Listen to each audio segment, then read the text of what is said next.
My parents discovered I've been dating someone of a different race for 2 years and gave me an ultimatum to either break up with him immediately or lose my college funding, get cut off financially, and be disowned from the family. They say they're not racist, but that I'm destroying our family's heritage and traditions by dating outside our race, and my extended family is pressuring me to obey, because parents know what's best. I refused, and now I'm facing homelessness and educational ruin, but my whole family says I'm choosing a man over my own blood. AITA for refusing to break up with my boyfriend just because my parents are racist? I'm sitting in my car in a Target parking lot right now because I don't know where else to go, and I need to write this all out before I completely lose my mind. 3 hours ago, I had a home, a college education, and a family. Now I have none of those things, all because I refuse to break up with the man I love. Let me start from the beginning, because this situation is so much more complicated and painful than I ever imagined it could be. I'm 20F, a junior at a state university about 2 hours from my hometown. I'm studying biology with plans to go to medical school, and up until this morning, my parents were paying my tuition, housing, and living expenses. I'm Pakistani American, born here but raised in a very traditional household where family reputation and cultural values were everything. My boyfriend Marcus is 21M, a senior at the same university, studying computer engineering. He's Black, from a middle-class family, incredibly smart, kind, and respectful.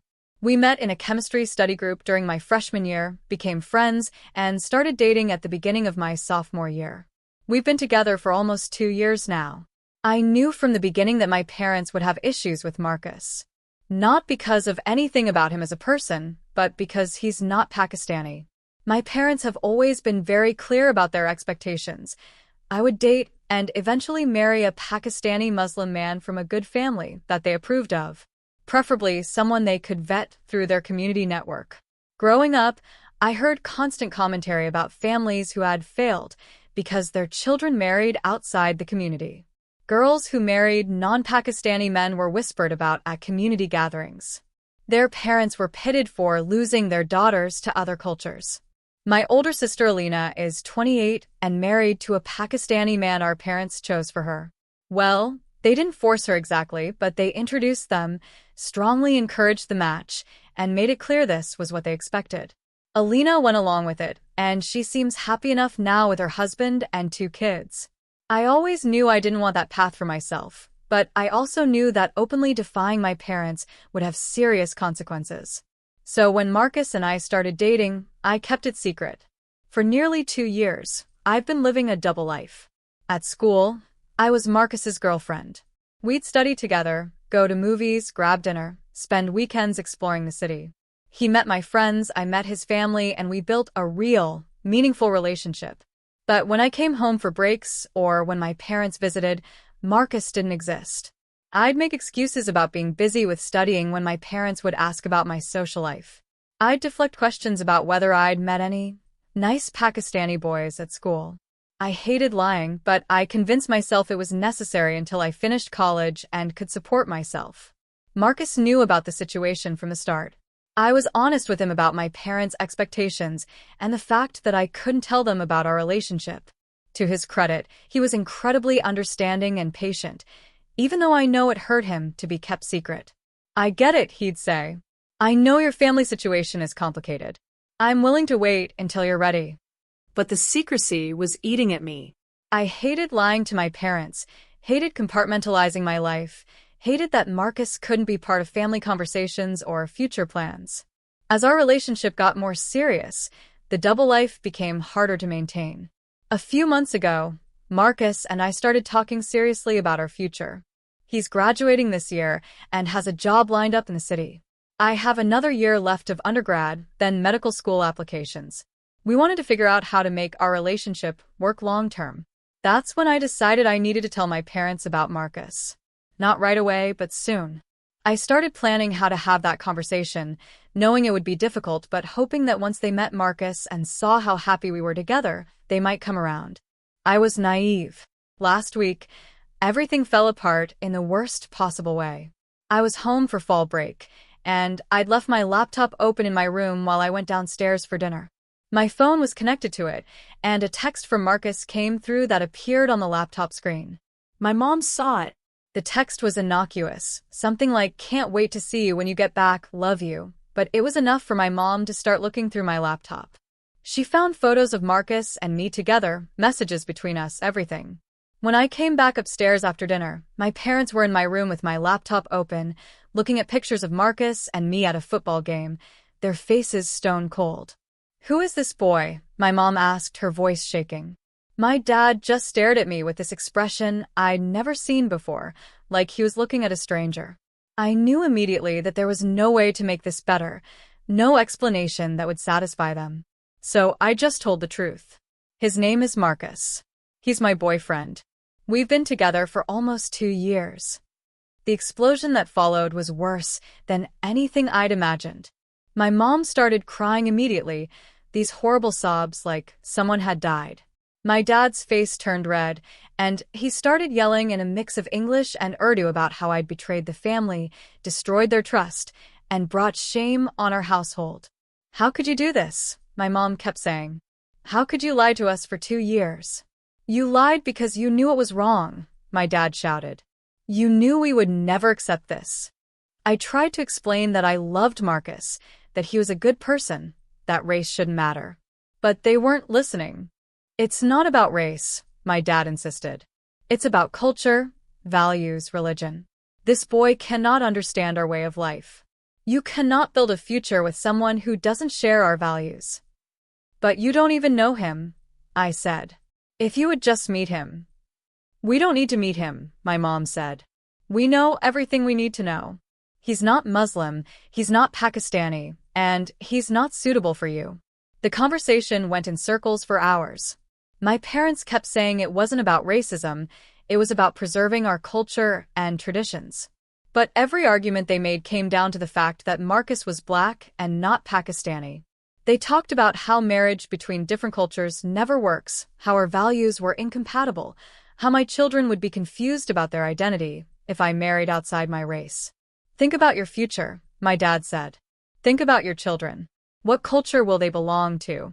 How will they fit into our family? Think about us," my mom added. "What will people say?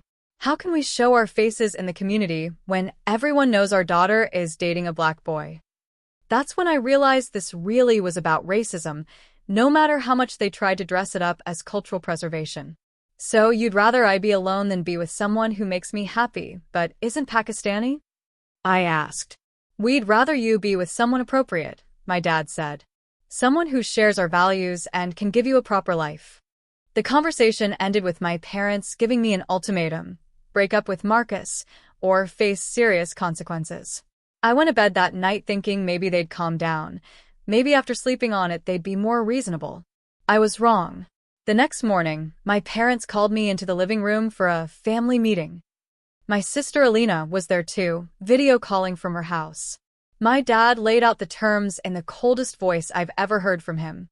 "You have a choice to make," he said. "You can break up with this boy and recommit yourself to our family and our values.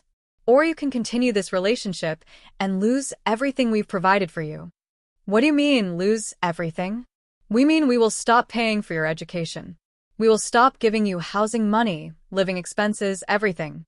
You'll be financially cut off." I couldn't believe what I was hearing. "You'd cut me off over this? You've cut yourself off by choosing this boy over your family," my mom said. "We're giving you a chance to make the right choice." My sister jumped in then, trying to play mediator. "Look, you're young. This feels like love now, but you don't understand the long-term implications. Mom and Dad are trying to protect you from making a mistake that will affect the rest of your life." "Marcus isn't a mistake," I said. "I love him." "You think you love him," Alina said. "But you're sacrificing your entire future for a college relationship. Is that really worth it?" The ultimatum came with a deadline. I had until the end of fall break to make my decision. If I didn't break up with Marcus by the time I went back to school, my parents would immediately stop all financial support. I spent the next 3 days in agony, going back and forth on what to do. Part of me wanted to just give in, break up with Marcus, finish college on my parents' dime, and deal with the relationship issues later. But another part of me knew that if I gave in to this ultimatum, I'd be setting a precedent for the rest of my life. My parents would know they could control me through financial threats. I also couldn't imagine actually breaking up with Marcus, especially not for this reason. He hadn't done anything wrong. Our relationship was healthy and happy. The only problem was that he wasn't the race and religion my parents wanted. I talked to Marcus about it, and his response showed me exactly why I loved him. "I don't want to be the reason you lose your family and your education," he said. "If you need to break up with me to protect your future, I understand." "But that's not fair," I said. "Why should we have to break up just because my parents are racist?" "It's not fair. But sometimes we have to make practical choices even when they hurt." The fact that Marcus was willing to walk away to protect me made me love him more. But it also made me more determined not to let my parents' prejudice destroy what we had. I decided I wasn't going to break up with Marcus. I'd figure out the financial stuff somehow, loans, scholarships, part-time work, whatever it took. But I wasn't going to let my parents control who I loved. When I told them my decision, the reaction was immediate and brutal. "Then you are no longer our daughter," my dad said. My mom was crying again. "How can you choose some boy over your own family? Over your parents who have given you everything?" "I'm not choosing Marcus over you," I tried to explain. "I'm choosing not to let you control my life with ultimatums and threats." "We're not threatening you," my dad said. "We're giving you consequences for your choices. If you choose to disrespect our values and our family, then you must face the results of that choice."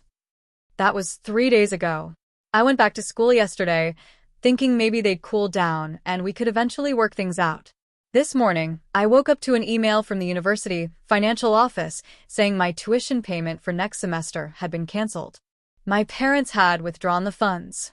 I called my dad, hoping he'd reconsider. Instead, he told me that I was now completely cut off financially.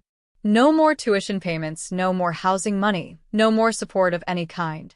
He'd also canceled my health insurance, taken me off their phone plan, and made it clear that I was not welcome to come home. "You made your choice," he said. "Now you have to live with it." My mom wouldn't even come to the phone. I then got a call from my sister, who tried to convince me this was all my fault. "You're being so selfish," Alina said. "Do you know what this is doing to Mom? She can barely function. You're destroying this family over some guy." "I'm not destroying anything. They're the ones who gave me an impossible ultimatum. They're trying to protect you. They know it's best for your future." "How is it best for my future to be with someone I don't love just because he's the right race?" Alina sighed. "You don't understand now, but you will eventually. Cultural compatibility matters. Mom and Dad are right about that." "Alina, they're being racist. You know that, right? It's not racist to want your children to marry within their culture. That's just traditional. Traditional racism is still racism." That conversation ended badly, with Alina saying she hoped I'd come to my senses before I ruined my life completely. Since then, I've been getting calls and messages from extended family members. News has spread through the community that I'm dating a black man and have been disowned for refusing to break up with him. Some of the messages are sympathetic, mostly from younger cousins who think my parents are being unreasonable. But most are condemning me for disrespecting my parents and abandoning my culture. My aunt called to tell me I was bringing shame on the entire family and that no decent Pakistani family would ever agree to let their son marry me now that word was getting out about my behavior. My uncle sent a long text about how disappointed my grandparents would be if they were alive to see how I'd turned out, dating outside my race and defying my parents. Even family friends have reached out to express their disappointment and urge me to do the right thing and end my relationship with Marcus. The community pressure is intense. In our tight-knit Pakistani community, this kind of thing spreads fast and there's enormous social pressure to conform. My parents are probably facing judgment and pity from their friends, which is likely making them even more rigid in their position. Marcus has been incredibly supportive through all of this, but I can tell he feels guilty. "This is all because of me," he said last night. Maybe they're right. Maybe this relationship is causing too much damage. The damage is being caused by their racism, not by our relationship, I told him. If they could get past their prejudice, there wouldn't be any problem. But I'm also dealing with very practical problems. Without my parents' financial support, I can't afford to stay in school. My tuition for next semester is $8,000, and that doesn't include housing, food, books, or any other living expenses. I've applied for emergency student loans, but it's not clear if I'll qualify for enough to cover everything. I'm looking for part-time jobs, but I'll need to work a lot of hours to make enough to support myself, which will make it nearly impossible to maintain my grades and pre-med requirements. I might have to take a semester off to work and save money, which would delay my graduation and my medical school plans. Or I might have to transfer to a cheaper school and give up on my goal of becoming a doctor entirely. The practical consequences of my parents' ultimatum are devastating, and I'm terrified about my future. But I'm also angry. I'm angry that my parents' prejudice is forcing me to make these impossible choices. I'm angry that they'd rather cut me off completely than accept that I love someone who isn't Pakistani. I'm angry that they're willing to destroy my future to punish me for defying them. And I'm heartbroken. Despite everything, I love my parents. I miss my mom. I miss family dinners and stupid arguments with my sister and the sense of belonging I had. But I also know that if I give in to their ultimatum, I'll regret it forever. I'll have proven that they can control me through financial threats, and I'll have thrown away a genuine, healthy relationship because of their prejudice. Marcus's family has been amazing through all of this. His mom actually called me yesterday to say that if I need anything, a place to stay, help with expenses, just someone to talk to, their door is always open. No parent should put their child in this position, she told me. You're being incredibly brave, and you should know that Marcus's family supports you completely. The contrast between my family's conditional love and Marcus's family's unconditional support is striking and painful. My friends at school have also rallied around me. Several have offered to let me stay with them if I can't afford housing. Others are helping me research scholarship opportunities and financial aid options. But the reality is that I'm probably going to have to take on significant debt, work multiple jobs, and struggle financially for years because my parents decided their prejudice was more important than my happiness and my future. I keep replaying the conversations with my parents, wondering if there was something different I could have said that would have made them understand. But I don't think there is. Their position isn't based on logic or Marcus's individual qualities. It's based on deeply held prejudices about race and culture that they've been raised with and have accepted as truth. They genuinely believe that I cannot have a successful life or a happy marriage with someone who isn't Pakistani and Muslim. They believe that cultural and racial differences are insurmountable obstacles that will inevitably lead to problems. And they believe that by cutting me off, they're actually helping me by forcing me to see reason and make the right choice. But what they don't understand, or don't want to understand, is that I'm not choosing Marcus over them. I'm choosing not to let their prejudice dictate who I love and how I live my life.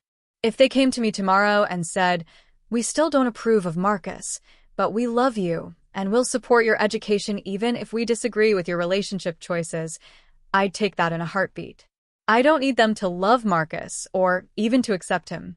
I just need them to love me enough to not destroy my future over their prejudice. But that's not the position they're taking. They're making this an all-or-nothing ultimatum. Their way or no support at all. This morning, I got a message from my mom. I thought maybe she was reaching out to reconcile, but instead it was a final attempt at manipulation. "Your father and I are willing to forgive everything and reinstate your funding, but only if you end this relationship immediately and agree to let us help you find an appropriate husband after you graduate. We're giving you one more chance to do the right thing. Don't throw your life away for someone who will never be accepted by your family." The message made it clear that nothing has changed. They still believe they have the right to control my life, and they're still willing to use financial threats to get their way. I haven't responded yet because I don't know what to say. Part of me wants to tell them exactly what I think of their ultimatum and their prejudice. But another part of me just wants to tell them how much they've hurt me and how betrayed I feel. The truth is, I don't know if I'll ever have a relationship with my parents again. Even if we eventually reconcile, I don't think I can forget that they were willing to disown me and destroy my educational future rather than accept that I love someone of a different race. I also worry about what this means for my long-term relationship with my extended family and my cultural community. I grew up Pakistani American, and that's a huge part of my identity. But now I'm being told that I can't be truly Pakistani if I'm with Marcus, that I'm abandoning my culture and my heritage. That hurts more than I can express. I don't want to lose my cultural identity. But I also don't want to accept the racism that seems to be baked into that culture's approach to relationships and marriage. So now I'm sitting in this Target parking lot, essentially homeless because I can't afford my campus housing, and I'm not welcome at my parents' house. I'm trying to figure out how to pay for school, where to live, and how to move forward with my life. Marcus just texted to say he's coming to get me, and I can stay with him until we figure things out. His roommate is apparently okay with me crashing on their couch for a while. I'm grateful for that support, but I'm also aware that this is exactly the scenario my parents would point to as inappropriate, me moving in with my boyfriend because I have nowhere else to go. They'd say this proves I made the wrong choice and that my relationship with Marcus is leading me down a bad path. But the reality is that I'm in this situation because they chose their prejudice over their daughter. They chose to cut me off rather than accept that I love someone who makes me happy but doesn't fit their narrow definition of acceptable. I don't know what my future looks like now. I don't know if I'll be able to finish college on time, or if I'll be able to afford medical school, or if I'll ever have a relationship with my family again. What I do know is that I'm not going to let my parents' racism dictate who I love, even if it costs me everything. So Reddit, AITA for refusing to break up with my boyfriend just because my parents are racist? Should I have just given in to their ultimatum to preserve my education and my family relationships? Or am I right to stand up against their prejudice even though it's costing me everything? TLDR, my traditional Pakistani parents discovered I've been secretly dating my black boyfriend Marcus for 2 years. They gave me an ultimatum: break up with him or lose all financial support, including college tuition, housing, and be disowned from the family. I refused to break up with him, and now I'm cut off financially, essentially homeless. My education is in jeopardy, and my entire extended family is pressuring me to obey my parents and end the relationship. They claim it's about culture and values, not race, but all their arguments are based on Marcus not being Pakistani. AITA for choosing my relationship over my family's financial support and approval.